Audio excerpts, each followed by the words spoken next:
बिस्मिल्लाहिर्रहमानिर्रहीम, अस्सलाम वालेकुम एंड वेलकम टू एक्सप्रेसो। इस उम्मीद के साथ कि आप बिल्कुल ठीक ठाक है। हमारे साथ हैं मैं हूं इमरान हसन और मैं हूं अरमना हसन। उम्मीद करते हैं आप सब बिल्कुल ठीक होंगे।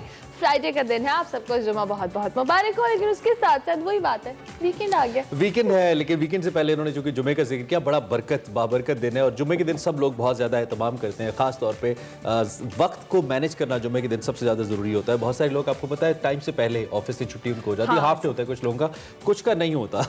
कुछ का नहीं होता। नहीं, हमारे तो वैसे भी हाफ डे होते हैं, कोई बात नहीं। अच्छा, हमारा फुल डे सुबह जल्दी शुरू होता है। हाँ, लेकिन it's kind of half day. जब सब ऑफिस जा रहे होते हैं तो हम सोच रहे होते हैं कि हमने घर जाके क्या करना है। So it's kind of interesting. लेकिन उसके साथ साथ जी, वैसे इमरान ने एक बात नोटिस करी थी कि टाइम बहुत तेजी से गुजर रहा है। हम वीक स्टार्ट करते हैं, उसके बाद थोड़ी देर बाद हम सोचते हैं वीकेंड आ गया। सो मुझे लग रहा है या बाकी सबको फीलिंग आ रही है? खुश हो रही है कि दुख? हाँ, इसमें मैं खुश भी हो रही हूँ। इनको एक्चुअली खुशी हो रही है। अच्छा, एक बड़ी दिलचस्प बात यह है कि इस वक्त कुछ इलाकों में बड़ी ज़बरदस्त सर्दी है और कुछ इलाकों में सर्दी काफ़ी हद तक कम हो गई है। तो अगर आप एक जगह से दूसरी जगह ट्रैवल करते हैं तो इस बात का ध्यान रखिए कि आप उसके मुताबिक ट्रैवल करें। बाज़ औक़ात होता क्या है कि हम यहाँ से बहुत गर्म कपड़े पहन के कराची जाते हैं और जब कराची उतरते हैं तो पता लगता है टेम्परेचर वहाँ पे तो बहुत ज़्यादा है। मैं आपको बताऊं, कराची कभी भी गर्म कपड़े पहन के नहीं जाते और लेके भी वैसे आजकल चूंकि सर्दी है तो कुछ लोग ये करते हैं। अच्छा, नहीं, कराची वालों का नहीं, सॉरी। कराची का मौसम, खैर इस पे हम बात करते रहेंगे। मीनवाइल प्रोग्राम के अंदर बहुत कुछ है वीकेंड के हिसाब से और फ्राइडेज के हिसाब से। हमने सोचा है कि आज का प्रोग्राम तरतीब दे, तो आई होप आपको अच्छा लगेगा। मीनवाइल साथ रहेगा, अपने हेडलाइंस की जानिब जाना है। हेडलाइंस देखते हैं वापस। सेनेट इलेक्शन टेस्ट केस, हुकूमत का ओवरसीज पाकिस्तानियों के लिए सेनेट इलेक्शन में आईनी तरमीम पेश करने का फैसला। पाकिस्तान में गुज़िश्ता बरस के मुकाबले में करप्शन बढ़ गई। ट्रांसपेरेंसी इंटरनेशनल ने आलमी रैंकिंग जारी कर दी। ऑपोजिशन की हुकूमत पर लफ्जी गोलाबारी, मरियम औरंगजेब बोली ट्रांसपेरेंसी इंटरनेशनल की रिपोर्ट हुकूमत की करप्शन का आलमी सबूत है। कोरोना वैक्सीन की पहली खेप कल पाकिस्तान पहुंचेगी। चीनी सिफारतखाने ने वजारत सेहत को ग्रीन सिग्नल दे दिया। नजरे बद की हकीकत क्या और दीन इस्लाम नजरे बद से मुतल्लिक क्या रहनुमाई करता है, जानेंगे अलामा इमरान बशीर से। सेगमेंट देसी फूड में फरियाल राना खिलाएंगी लाहौर ताजमहल की मशहूर हलवा पूरी।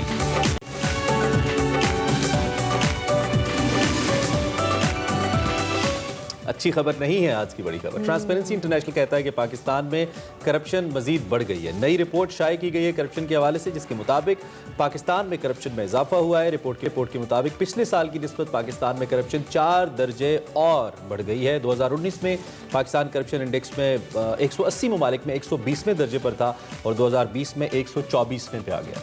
जबकि पाकिस्तान का स्कोर रहा वो 31। ट्रांसपेरेंसी इंटरनेशनल की रिपोर्ट में नैब की 2 साल कारकर्दगी को काबिले तारीफ करा दिया गया और बताया गया कि नैब की गैर मामूली कोशिशों से साल में 363 अरब 2 रुपए वसूल कर लिए गए हैं, जबकि कौमी खजाने में जमा कराए गए हैं। ट्रांसपेरेंसी रिपोर्ट हुकूमत और अपोजिशन के दरमियान लफ्जी गोरा जुबारी है, उसका भी सिलसिला शुरू हो चुका है। वज़ीर आज़म इमरान खान ने रिपोर्ट का खैर मकदम करते हुए दावा किया है कि ट्रांसपेरेंसी इंटरनेशनल ने 2017 और 2018 के डाटा पर रिपोर्ट मुरतब की है, जबकि ऑपोजिशन रिपोर्ट का उर्दू तर्जमा कराएगी तो उन्हें पता चल जाएगा। जबकि ऑपोजिशन ने रिपोर्ट को हुकूमत की करप्शन का आलमी सबूत करार दे दिया है। इससे पहले हम अगर बात करें तो 2018 में करप्शन इंडेक्स में पाकिस्तान बेहतर था, तकरीबन 117वीं पोजीशन पे था, अब 124वें पे आया है। कब तक चीज़ें पिछली हुकूमत पे डाले जाते रहेंगे? अगर करप्शन कम अज़ कम उधर रुकी नहीं या कम नहीं हुई तो बढ़नी नहीं चाहिए थी। ओवरसीज़ पाकिस्तानी के लिए दूसरी जानिब हुकूमत ने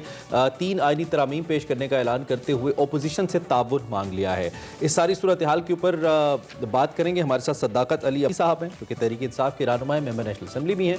उनसे जरा पूछते हैं कि वो क्या कहते हैं इस परफॉर्मेंस के ऊपर। सदाकत भाई, welcome to the show and good morning. क्या हाल चाल है आपके? जी थैंक यू जी, बहुत शुक्रिया, बहुत ठीक, बहुत शुक्रिया आपने हमें ज्वाइन किया। अच्छा, आपको मालूम है, सवाल सीधा सही है, करप्शन क्यों बढ़ गई 2 साल के अंदर? कम होनी थी। जी बहुत शुक्रिया। आप ट्रांसपेरेंसी इंटरनेशनल की इस रिपोर्ट का हवाला दे रहे हैं, कल से बड़ी उसकी बहस है और बिल्कुल ये कंसर्न सबका, आपका सबका ठीक है कि करप्शन, हम पिछले 2-2.5 साल से पूरी कोशिश कर रहे हैं कि इस करप्शन के इस जिन को बोतल में बंद करें और बहुत अचीवमेंट है, बहुत सारी हासिल वसूल है, बहुत सारी अचीवमेंट्स हैं, लेकिन इसके बावजूद जो परसेप्शन है, जो तासुर है जिस पे ये रिपोर्ट आई है, वो अभी तक शायद उतना पॉजिटिव नहीं आया और ये भी हमारे लिए मैटर ऑफ कंसर्न है। लेकिन इसमें यह है कि ये जो डाटा इस्तेमाल हुआ है इसमें कुछ डाटा बहुत यानी 2017 का 18 का है, और जाहिर है एक चीज़ जब बढ़ रही थी उस वक्त से हमने उसको रोकने की कोशिश की है। तो हम वी आर वेरी होपफुल कि करप्शन कम हो गई है। हाँ, करप्शन का अभी जो तासुर है, जो परसेप्शन है, वो कम नहीं हुआ और इंशाल्लाह आने वाले दिनों में वो भी कम होगा। भाई साहब, कौन से इकदाम किए हैं आपने करप्शन रोकने के लिए, कोई गिनवाइएगा? देखें, अभी ये खाली अगर आप देखें तो कई 100 अरब रुपए की प्रॉपर्टी जो है वो हमने सरकारी जो ज़मीनों पे लोग कब्ज़ बैठे हुए थे उनको निकाली है। आपको लाहौर में खोखर बरादरान का पता है, मियाँ जावेद लतीफ़ साहब के प्रॉपर्टी थी। इसके अलावा जो पॉलिटिकल लोग थे, खुरम दस्तगीर साहब और दीगर लोग, ये तो मेन लोग थे जो पॉलिटिकल माफिया के साथ थे। इस तरह की बहुत बड़ी लंबी लिस्ट है जहाँ लोगों ने प्रॉपर्टीज कब्जा किया हुआ था। नैब ने 363 अरब रिकवर किया। आपको देखें, यहाँ पूरे पाकिस्तान में शोर है कि जी हम बड़े सख्त हैं, बड़े जालिम हैं, हम लोगों को जेलों में डालते हैं। ये आटा चीनी पे जब करप्शन हुई उन पे बड़ी सख्त किस्म की इंक्वायरी रिपोर्ट्स आई और वो भी प्रोसेसेस चल रहे हैं। तो किसी जगह पे भी, और साथ साथ कोई किसी भी बड़े वजीर पे ऐसा कोई करप्शन का इल्ज़ाम नहीं आया। अगर कहीं किसी ने इल्ज़ाम दिया है तो फौरी तौर पे वहाँ पे तब्दीलियां आई हैं, उसको रोकने की कोशिश की है। एक पूरी कैंपेन आपको नजर आ रही है करप्शन को रोकने की। और करप्शन को सिर्फ पोर्टफोलियो चेंज कर दिया जाता है, जिसपे आता है ना उसको एक उस वजारत से हटा के और वजारत दे दी जाती है। मैं नाम किसी वजीर का नहीं लेता, लेकिन आपको भी मालूम है कि एक जगह उन्होंने करप्शन की हटा के दूसरी जगह लगा दिया उनको, दूसरे महकमे में। मैं भी नाम नहीं लूंगा, लेकिन बहुत जगह पे ऐसे वजीर हैं जिनको नहीं हटा के भी लगाया गया। अगर कोई इल्जाम लगा, हालांकि इल्जाम साबित भी नहीं हुए, वजीरों को जेलों में भी डाला गया। आपको सत्यान खान का पता है, अलीम खान का पता है, वो जेल भी गए इस गवर्नमेंट में, ताकि एक जीरो टॉलरेंस है इस हुकूमत की। और इसके अलावा एक बात थी, पिछले दौर में हम समझते थे कि करप्शन को लोग बुरा समझना खत्म हो गए थे, एक इखलाकी मेयार नीचे आ गया था। लोग समझते थे क्या हुआ, नवाज शरीफ खाता है तो क्या हुआ, लगाता भी तो है। इस हद तक यानी मोरालिटी गिर गई थी। तो आज हमने इस करप्शन को नंबर 1 इशू बनाया है और हमें यकीन है कि करप्शन कम हो गया। आप लोगों ने नंबर 1 इशू बनाया, लेकिन साहब इस मैंडेट पे आई थी कि हम करप्शन का खात्मा करेंगे। और वजीर आजम साहब जब कैंपेन भी कर रहे थे इलेक्शन की, उन्होंने हर जलसे, हर रैली में यही कहा था कि हम करप्ट लोगों को पकड़ेंगे। तो क्या वजह है कि 3 साल होने वाले अभी तक करप्ट अनासिर उसी तरह से चल रहे हैं और दीगर मसाइल भी उसी तरह से चल रहे हैं? तहरीक इंसाफ की गवर्नमेंट की क्या प्रोग्रेस है इस हवाले से? नहीं, आप अगर देखें असेंबलियों में, टीवी पे, तो हर तरफ करप्ट लोग शोर शराबाई कर रहे हैं कि हम बड़े जालिम हैं, हम बड़े फाशिस्ट हैं, हम बड़े डिक्टेटर हैं।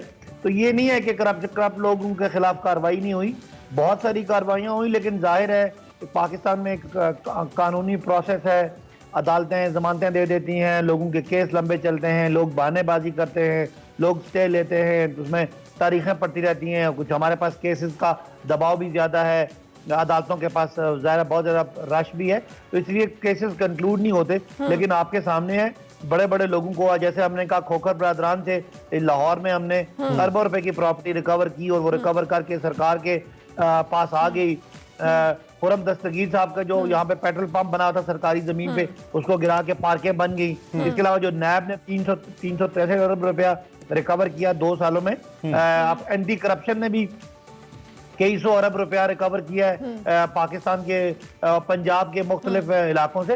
ये सारी अचीवमेंट्स हैं, लेकिन इतना बड़ा ये पहाड़ है कि शायद इसके मुकाबले में अभी और ज्यादा कोशिश करने की जरूरत है। और हम जरूर मीडिया के इस सेक्शन को, अच्छा, ये ट्रांसपेरेंसी रिपोर्ट के हवाले से अगर हम बात करें तो इसको ऑपोजिशन एक बहुत मेजर इशू बना रही है और इस पर पॉइंट स्कोरिंग भी कर रही है कि तहरीक इंसाफ की गवर्नमेंट जो है उनके इस दौरे हुकूमत में करप्शन में इजाफा हुआ है।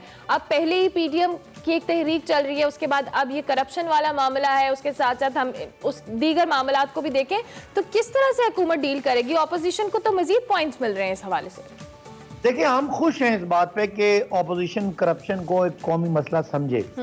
अगर ऑपोजिशन करप्शन को कौमी मसला समझेगा तो हमें पता है कि अगर हमारे में कोई करप्ट एलिमेंट्स हैं, हमें उनको निकाल बाहर फेंकने में कभी कोई परेशानी नहीं होगी। तो अल्टीमेटली अगर वो ऑपोजिशन भी समझती है और अगर हमारे यहाँ करप्शन की कोई शायबा नजर आता है और वो बोलते हैं तो हमें कोई तकलीफ नहीं। हम समझते हैं कि बिल्कुल ठीक है, अगर किसी जगह पे किसी पॉइंट पे, किसी डिपार्टमेंट में, किसी मिनिस्ट्री में उनको करप्शन नजर आती है, वो उसको पिन पॉइंट करे उसके सबूत लाएं, हम जरूर उन लोगों के खिलाफ कार्रवाई करेंगे। ठीक हो लेकिन इससे पहले मसला क्या था, हम कहते थे करप्शन इशू है, ठीक है। ये कहते थे हो करप्शन इशू नहीं है, कोई ठीक हो बात गया। नहीं, खाते रहते हैं लोग, करप्शन चलती रहती है। ठीक हो गया, करप्शन चलती रहती है। उम्मीद करते हैं जिस तरीके से आपकी गवर्नमेंट आई है वो भी पूरा कर दें, करप्शन का खात्मा हो जाए और हमें भी कुछ साफ कह लें कि अच्छी मुल्क में सिचुएशन हमें देखने को मिले। अब सदाकत अली बासी से हमारे साथ इस वक्त मौजूद थे। अभी हमें एक ब्रेक लेनी है, ब्रेक के बाद हाजिर होंगे। एक्सप्रेसो में बहुत कुछ है, stay tuned to Express. Welcome back to Express और अब बारी है हमारे शो में खेल के सेगमेंट की।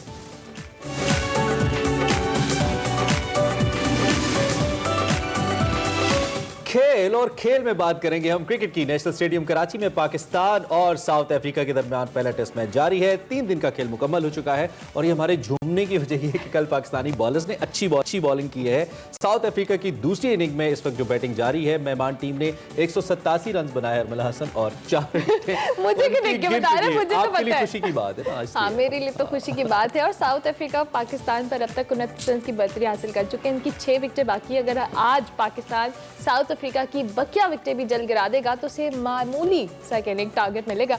इससे पाकिस्तान 29 के की लिए। जीत के इम्कानात रोशन हो जाएंगे और अब तक की सूरत हाल के मुताबिक मैच पर पाकिस्तान की गिरफ्त मजबूत नजर आ रही माशाल्लाह, है, माशाल्लाह। जबकि थोड़ी सी मुश्किलात का शिकार है साउथ अफ्रीकन टीम।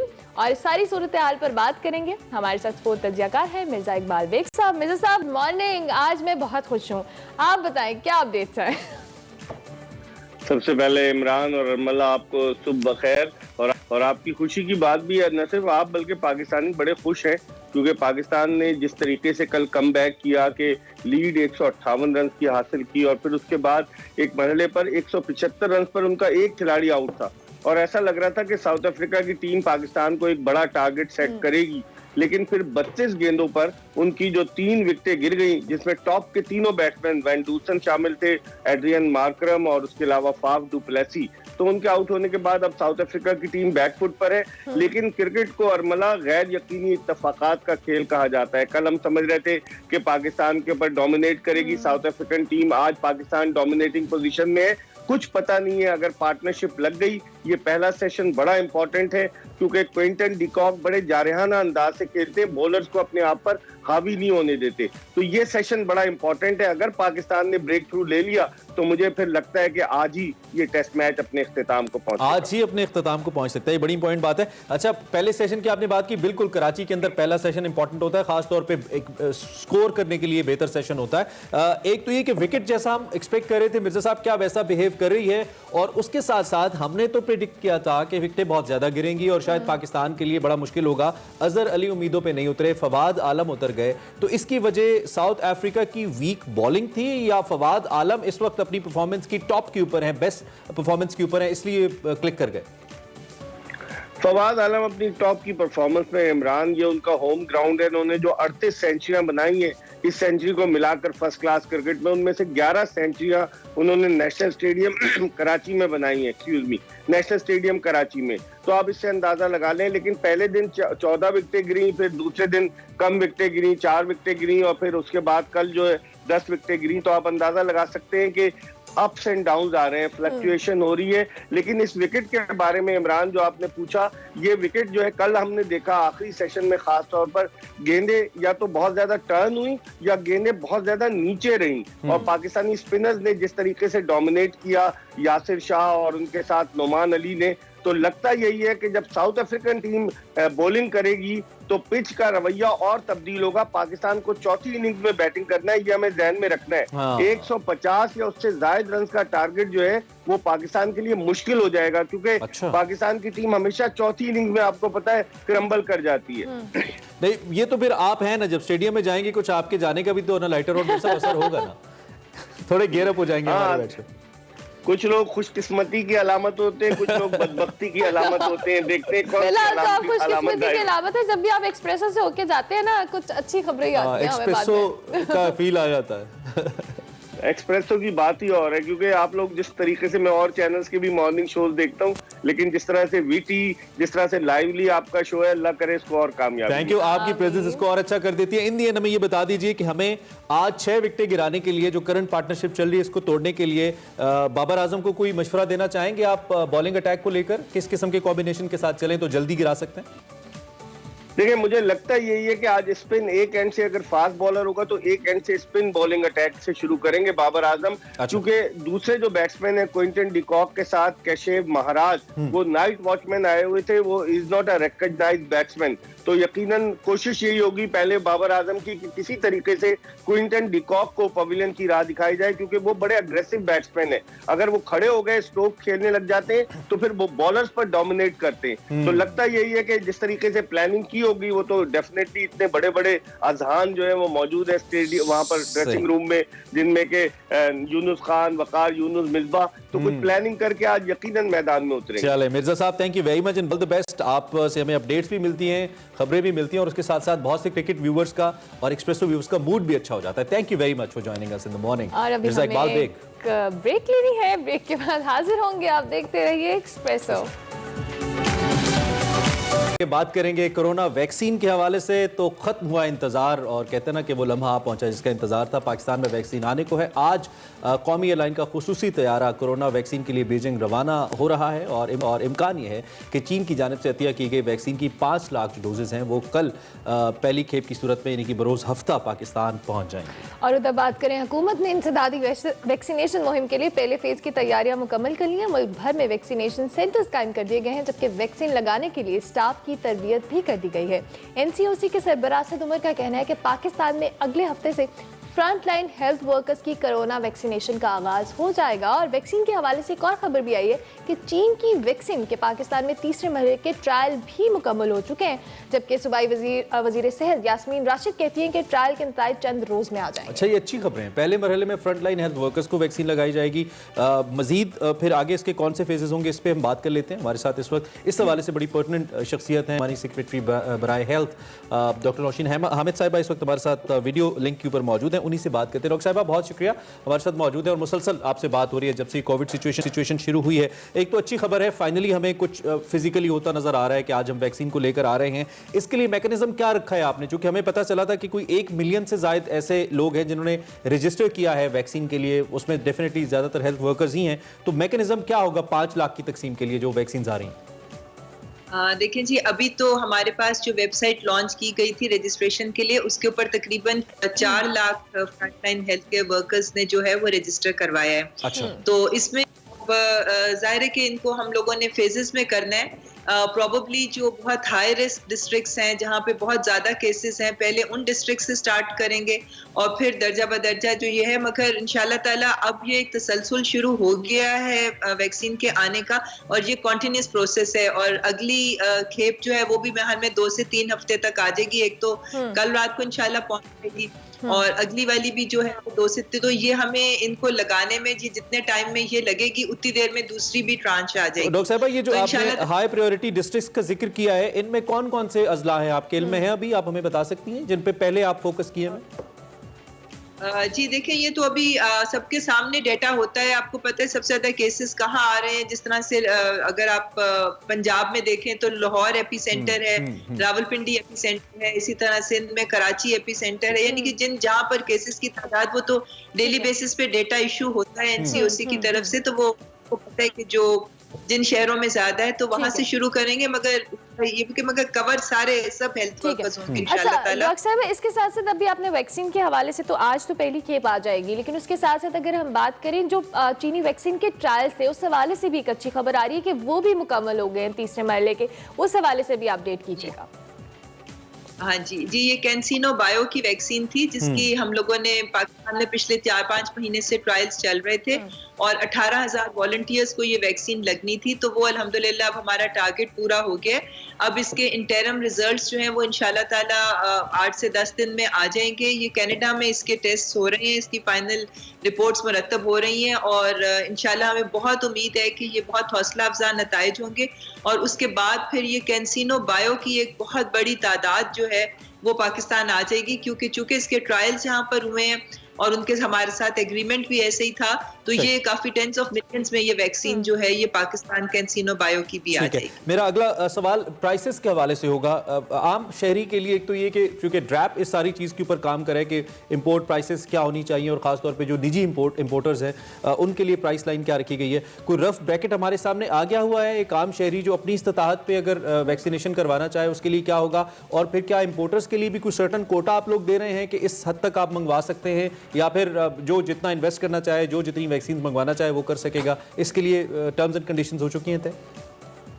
देखिए, प्राइवेट सेक्टर को अलाउ तो कर दिया गया है कि वो अपने ओन पे मंगा सकते हैं, मगर इसमें बेसिकली वो इंस्टीट्यूशंस हैं, अगर प्राइवेट हॉस्पिटल्स जो हैं या कोई प्राइवेट अदारे जो अपने एम्प्लॉइज के लिए मंगाना चाहते हैं, तो अभी उस लेवल के ऊपर वाली चीजें अलाउ की गई हैं, मगर इतना आसान नहीं है, उसमें बहुत सारी हिंड्रेंसेस आ रही हैं। गवर्नमेंट जो मंगा रही है वो तो गवर्नमेंट टू गवर्नमेंट लेवल पे बात हो रही है ना, तो इसलिए ये ज्यादा आसानी से चीजें मैनेज हो रही हैं। प्राइवेट सेक्टर के लिए अभी 2-4 रोड ब्लॉक्स हैं, वो भी इंशाल्लाह आने वाले दिनों में क्लियर हो जाएंगे, उनके ऊपर काम हो रहा है, मगर प्राइवेट सेक्टर को थोड़ा सा टाइम लग जाएगा लाने में। और अभी प्राइस डिटर्मिनेशन का मैकेनिज्म जो है उसके ऊपर हुकूमत काम कर रही है, बाय द टाइम वो आएगी तो कोई मैकेनिज्म भी इंशाल्लाह डिवाइस हो गया। ठीक है, पिछले दिनों में हमने जब सेकंड वेव का बहुत ज्यादा जिक्र आ रहा था, उसी के साथ हमने कहा कि इसका एक और नया वर्जन भी आ चुका है कोरोना का, उसकी भी हमने बड़ी बड़ी धूम सुनी, बड़ा शोर सुना। अब वो शोर थोड़ा मध्यम सुनाई देता है। क्या हम ये समझें कि इसको कंट्रोल कर लिया गया है, या उस शोर के साथ कुछ सियासी एक्टिविटीज़ चल रही थी? उसकी बुनियादी वजह ये थी, इस वक्त हम कोविड को लेकर एनसीओसी इंटरनली क्या हमें बता रही है, गवर्नमेंट क्या सोच रही है, कोविड सिचुएशन को कैसे देख रहे हैं आप लोग? देखिए, इस वक्त एक थोड़ा सा ठहराव तो आया हुआ है, जो इन्फेक्टिविटी रेट है वो थोड़ा सा नीचे 4 के करीब आ गया है, जो कि काफी ज्यादा पिछले दिनों में हाई था। 10 के करीब भी एक दफा बीच में टच किया था, और 6-7% तो आम होता था, तो अब ये कोई 4 के करीब आ गया, तो उससे एक ठहराव तो हमें महसूस हो रहा है, मगर अभी भी हमें एक रिस्पॉन्सिबल एटीट्यूड्स की जरूरत है।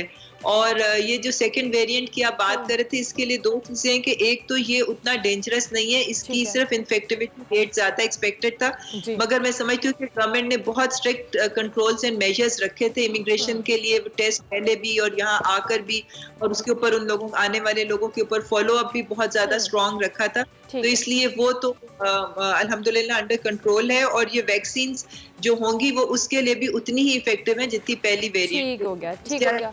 बहुत शुक्रिया डॉक्टर नाशीन हामिद साहबा कि आपने अर्ली इन द मॉर्निंग हमें एक्सप्रेस रूम किया। उसके साथ साथ वैक्सीन के हवाले से कुछ अच्छी खबरें थी जो डॉक्टर साहिबा ने हमारे साथ शेयर की, और साथ साथ ये भी कहा कि एहतियात आपने अभी भी करनी है और रिस्पॉन्सिबल सिटीजन होने का सबूत देना है। इसी नोट पर हम एक ब्रेक लेंगे, ब्रेक के बाद हाजिर होंगे। आप देखते रहिए Expresso. Welcome back to Expresso. और वीकेंड के बारे में हम जब डिस्कस कर रहे थे, क्योंकि हमने शो के बाद खाना वाना खाना होता है, नाश्ता वगैरह करना होता है, तो चीट डे होता है नॉर्मली लोगों के लिए। नाश्ता वाश्ता करना होता है, हमने ऐसे करते हैं। वाश्ता इज लाइक इन लाहौर, वाश्ता व्हेन यू सी बिग, ज्यादा चीजें। तो नाश्ता कराएंगे आज आपको फरियाल राना, वो भी हलवा पूरी का। उनका फरियाल का वैसे हर देसी फूड में चीट डे होता है। चीट डे होता है, स्पाइसी किस्म के खाने, जबरदस्त किस्म के। हाय मजेदार हलवा पूरी हमें फरियाल राना खिला रही है देसी फूड पे।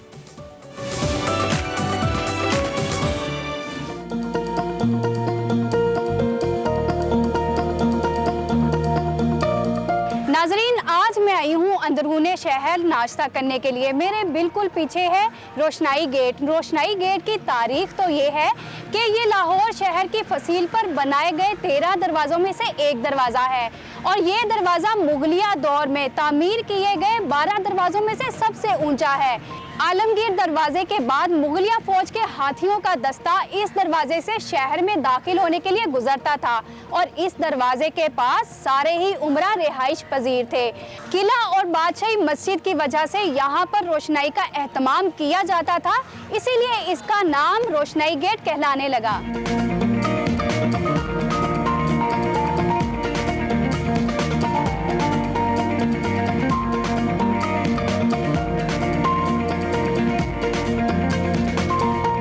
नाज़रीन, इस वक्त मैं मौजूद हूँ ताजमहल स्वीट्स पर।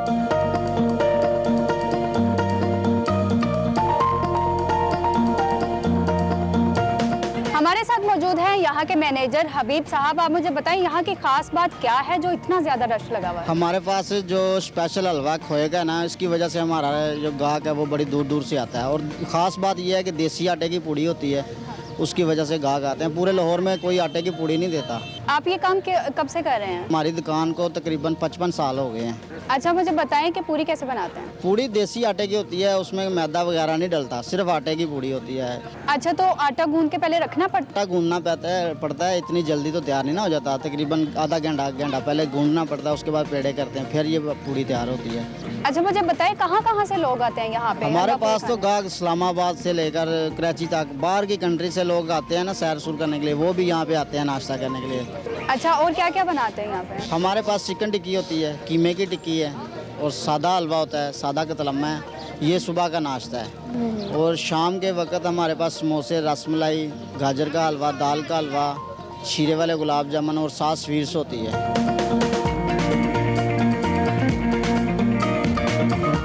हमारे साथ मौजूद हैं अता मोहम्मद, जो यहाँ पर कस्टमर्स को डील करते हैं। इनसे पूछते हैं कस्टमर की ज़्यादातर डिमांड क्या है? जी हमारा ये खोए वाला स्पेशल हलवा वो ज़्यादा डिमांड है हमारी, तो वो लोग शौक से खाते हैं। अच्छा, आप कस्टमर को डील करते हैं, कभी कोई कंप्लेन की किसी कस्टमर ने?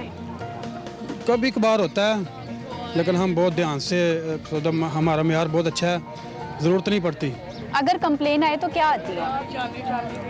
अगर कंप्लेन आती है तो हम उसका एक्शन लेते हैं, कारीगर या जिससे भी गलती हो, और बहुत सख्ती के साथ। आप कस्टमर को डील करते हैं, इसलिए मैं आपसे ये सवाल पूछती हूँ कि यहाँ पर कौन कौन सी मशहूर शख्सियात आती हैं? जी काफ़ी लोग आते हैं, बड़े बड़े लोग आते हैं, बल्कि एक्टर भी आते हैं। अदाकार शान भी आए इधर, और उसके बाद अरीमा, नरगस वगैरह सारे आए और वो इधर, भी सब इधर नाश्ता करके जाते हैं। यहाँ पर बहुत ज़्यादा कस्टमर मौजूद है, चलिए इनसे बात करते हैं।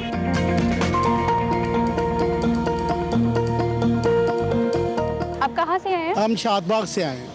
अच्छा ठीक है, तो क्या ऑर्डर किया था आपने? हमने पूड़ी हलवा किया है, उसके बाद इनका मीठा पोड़ा, बहुत अच्छा इनका नाश्ता होता है। कोशिश करते हैं छुट्टी वाले दिन आके एंजॉय करें। इनकी क्या खास बात है जो आप शादबाग से आए? इनकी खासियत बात ये है, एक तो इधर लाइव नाश्ता करने का मज़ा आता है, ऊपर से ये कदीमी दुकान है। हम अपने वालिद साहब के साथ ईद की नमाज़ पढ़ने आते थे ना, तो रास्ते से इधर से लेके जाते थे, अब वो याद ताज़ा कर रहे हैं। कहाँ से आए हो? अवान टाउन। अच्छा, आप इतनी दूर नाश्ता करने आए हो, वहाँ नहीं मिलता नाश्ता इस तरह का? नहीं, लेकिन पास शॉप है, वहाँ से मुझे मज़े का नहीं लगता, यहाँ का सबसे मज़े का है। आप कहाँ से आई हैं? हम कोयटा से आए हुए हैं। अच्छा, तो यहाँ आप सैर करने के लिए आई थी? हाँ बिल्कुल, यहाँ पे हम सैर करने के लिए आए हुए हैं, यहाँ का कल्चर देखने के लिए आए हुए हैं। तो यहाँ का आपको किसने बताया नाश्ता? यहाँ पर हमारे कुछ जानने वाले हैं जो लाहौर में ही रहते हैं, उन्होंने बताया कि कदीमी दुकानें हैं यहाँ पे। अच्छा, तो नाश्ता कैसा लगा आपको? नाश्ता बहुत ज़बरदस्त, मेरे मतलब जो हमने सुना था उससे बढ़ कर पाया हमने। अच्छा, कोयटा में ऐसी हलवा पूरी मिलती है? नहीं, स्पेशली ये जो खोए वाला हलवा है ना, उसका टेस्ट मुझे बहुत ज़बरदस्त लगा। डिफरेंस क्या लगा यहाँ के हलवा पूरी में और वहाँ के में? ये सॉफ्ट है बहुत ज़्यादा, जो पूरी है आप लोगों की ना। आपको ये वाला माहौल कैसा लगा? बहुत अच्छा, क्योंकि साथ ही बादशाही मस्जिद है, किला है, और ये स्पेशली जो यहाँ पर आए, यहाँ के लोग, बहुत बेहतरीन माहौल है, बहुत ही अच्छा लगा हमें। अच्छा। और स्पेशली हम यहाँ की सकाफत ही देखने आए हैं। अच्छा, आप कहाँ से आए हो बच्चे? मैं कोयटा से आई हूँ। कोयटा से आए हो, क्या खा रहे हो यहाँ पे अभी? हलवा पूड़ी चना इस तरह कुछ। तो कैसा लगा टेस्ट आपको? अच्छा है, बहुत डिफरेंट है। क्या डिफरेंट है? कि हलवा में बहुत टेस्ट डिफरेंस है, पूड़ियाँ बहुत नरम है। तो आपने अभी क्या खा रहे हैं, क्या ऑर्डर किया था? ये हमने पूड़ी हलवा खाया। हमारे लाहौर की सकाफत है, ये बचपन की हम खाते आ रहे हैं, और लाहौर की ये हम पहचान है ये चीज़ें, तो इसलिए हम बच्चों को लेके आए, बच्चे शौक से खाते हैं। अच्छा, ऐसी क्या खास बात है जो आप यहाँ नाश्ता करने आते हैं? ऐसी इसलिए ये ख़ास वजह है कि अल्लामा इकबाल पास है, बादशाह मस्जिद पास है, मीनार पाकिस्तान पास है, यादगार जहाँ पहले हम आते थे इस जगह पे, तो ये मशहूर जगह है, भी बच्चे शौक से दिखाते हैं, इनको अपनी सकाफत है, ये हमारी लाहौर की पहचान है, तो इनको पता चले कि यहाँ पे क्या क्या है, तो इसलिए हम इधर इतनी दूर से इधर आए हैं।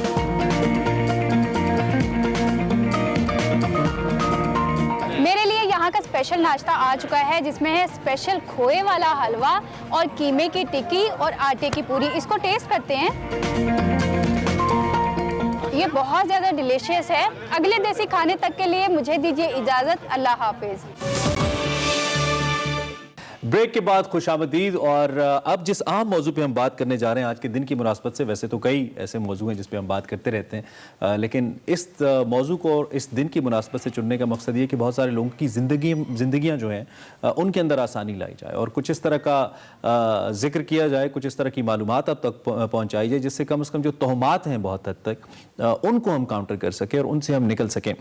मेरे साथ अल्लामा इमरान बशीर साहब मौजूद हैं जो कि इस्लामिक स्कॉलर हैं।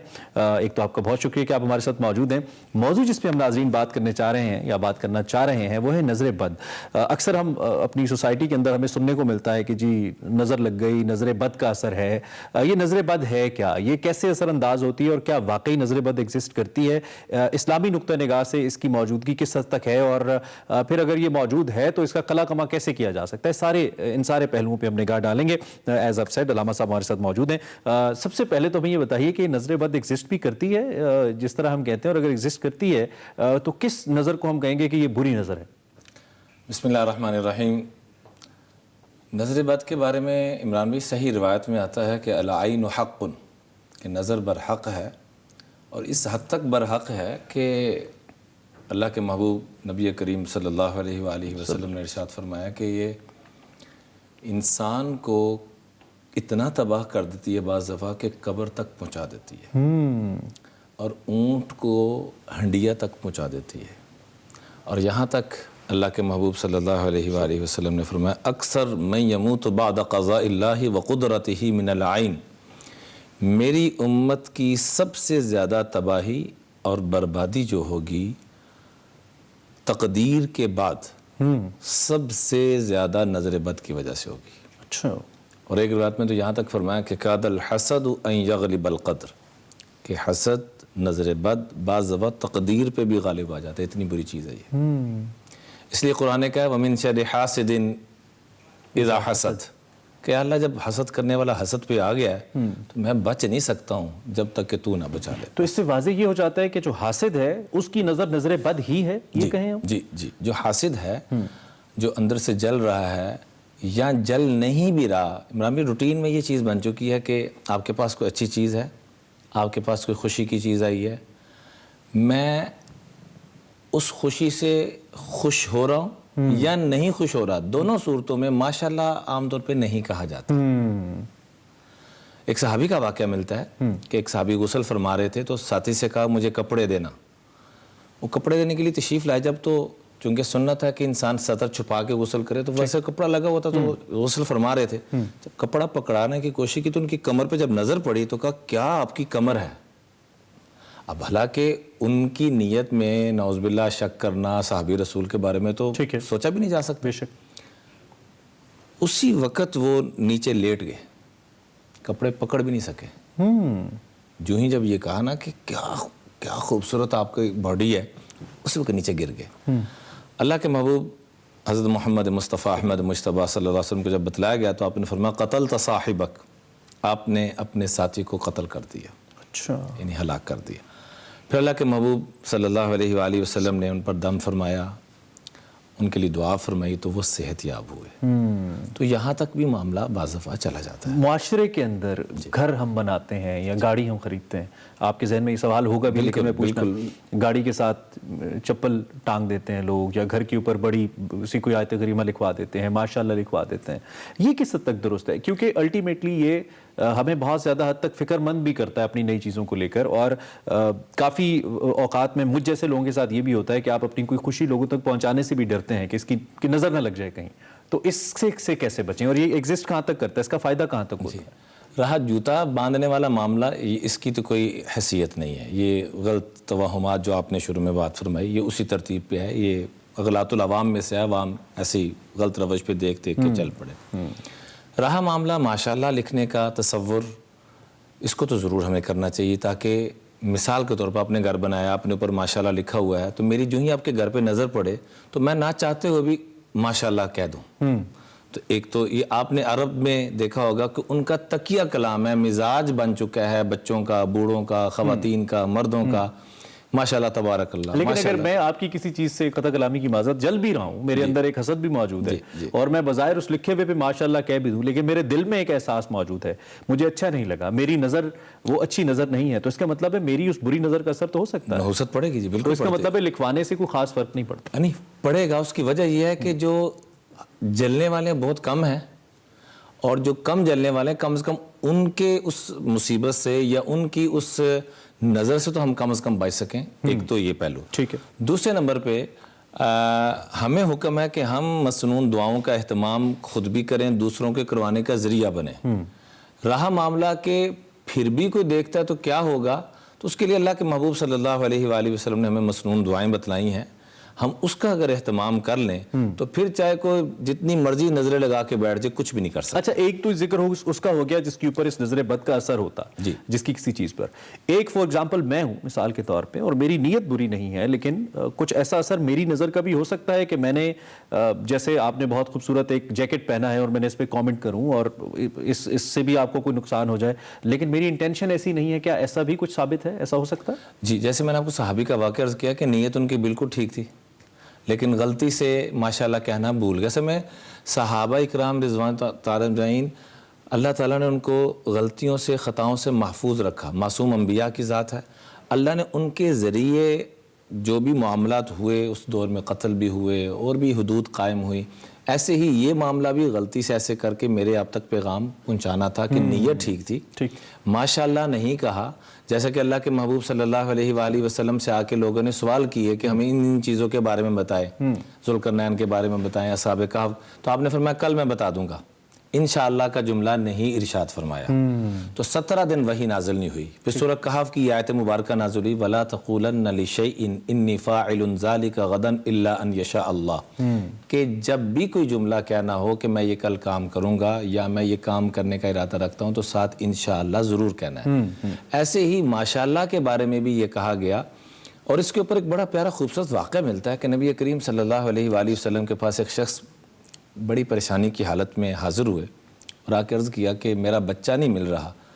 तो अल्लाह के महबूब सल्लल्लाहु अलैहि वसल्लम ने सहाबा से पूछा, अभी पूछ ही रहे थे तो एक सहाबी वहाँ कहने लगे कि या रसूल अल्लाह सल्लल्लाहु अलैहि वसल्लम, जहाँ पर शुहदा के बच्चे खेल रहे हैं, यानी यतीम बच्चे, वहाँ पर मैंने उस बच्चे को देखा है। तो वो खुशी के मारे चेहरे की रंगत बदल गई कि मेरा बच्चा मिल गया, तो वो दौड़ के जाने लगे। तो आपने फरमाया ठहर जाओ, वहाँ जाकर अपने लाल को, अपने लख्ते जिगर को गले ना लगाना, मोहब्बत ना देना, अपनायत ना देना ज़्यादा।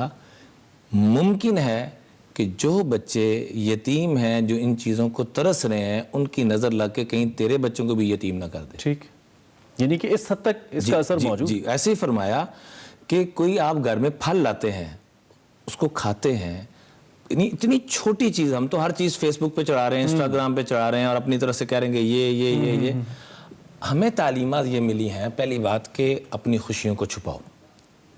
ठीक है, अल्लाह ने आपको खुशियां दी हैं, हर एक को मत बताते फिरें, नज़र लग के आपकी खुशियां गमों में तब्दील हो जाएंगी। ये हदीस मुबारक है कि अपनी खुशियों को छुपाओ। हत्ता कि यहाँ तक फरमाया खुशियां तो बड़ी दूर की चीज़ है, बड़ी बड़ी फल 100 रुपये का, 50 रुपये का आप अपने घर में लेके जा रहे हैं, तो फरमाया उसको भी आप क्या करें कि किसी शापर में, किसी कपड़े में लेके जाएं, ताकि किसी गरीब की नज़र ना पड़े, वरना मामला सेहत का तुम्हारा गड़बड़ हो सकता है। ऐसे ही फरमाया अगर तुम्हारे खाने की खुशबू किसी पड़ोसी के घर में किसी तक भी चली जाती है, तो तुम्हारे जिम्मे है कि अब खाना भी वहाँ तक पहुँचाओ। अच्छा, कुछ शख्सियात के साथ, जैसे हमारे मुआशरे में आमतौर पे ये भी होता है कि कोई नई शादी होती है और जब दुल्हन घर में आती है तो कहा जाता है कि इसके आने के बाद नहुसत हो गई है, हमारे घर में बच्चे का रोज़गार चला गया या कोई घर में मुसीबत आ गई, यानी कि इस नहुसत को मनसूब कर दिया जाता है शख्सियात के साथ, और इस तरीके से वो शख्सियात भी एहसास कमतरी का शिकार होती चली जाती हैं, ख़ास तौर पर ख़वातीन के अंदर ये चीज़ पाई जाती है। इस पर क्या राय है आपकी? इस पे तो यकीन मेरा रोने को दिल कर रहा है। उसकी वजह यह है कि जहालत इमरान भाई इतनी आम हो चुकी है। पिछले दिनों में सेम यही वाक़या जो आप फरमा रहे हैं जी, एक हमारी इतनी प्यारी बेटी, बड़ी तरबियत याफ्ता, हमारी अजीज़ा लगती है, उसको इस बुनियाद पे तलाक दे दी गई। मैं इधर था नहीं, वरना मैं अल्हम्दुलिल्लाह सैकड़ों नहीं हज़ारों बेटियों, मेरे जितना मर्जी अहम प्रोग्राम हो मैं सब कैंसिल कर देता जब पता लग जाए कि कहीं मियाँ बीवी का तलाक का मामला चल रहा है। कई जगह अपनी पगड़ी उतार के रखी, मिन्नत की, समाजत की। खैर वो तलाक दे दी, फ़ारग कर दी उस बच्ची को, सिर्फ इस बुनियाद पे कि तू जब से हमारे घर में आई है हमारे रिज़्क़ का मामला मुतासर हुआ है, तू जब से आई है हमारी फ़लाँ फोतगी हो गई है।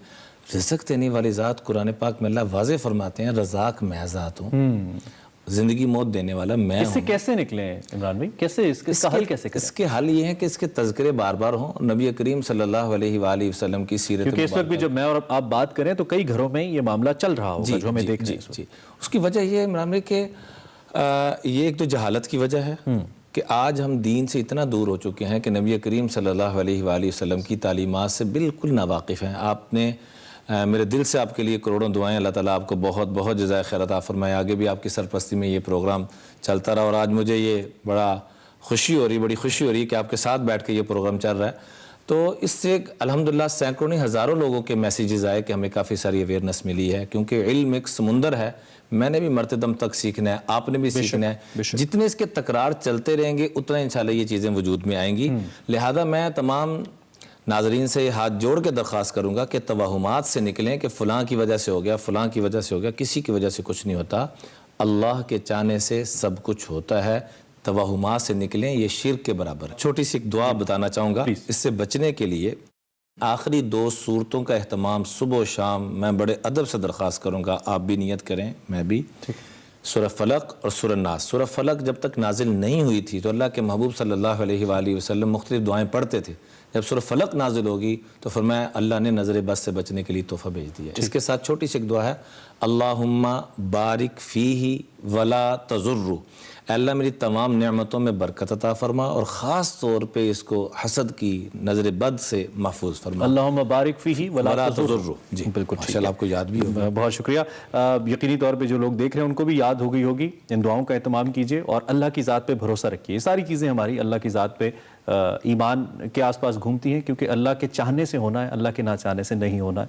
इस पर यकीन पक्का करना है। इस पर बात होती रहेगी। देखने का बहुत शुक्रिया। प्रोग्राम आगे बढ़ाते हैं।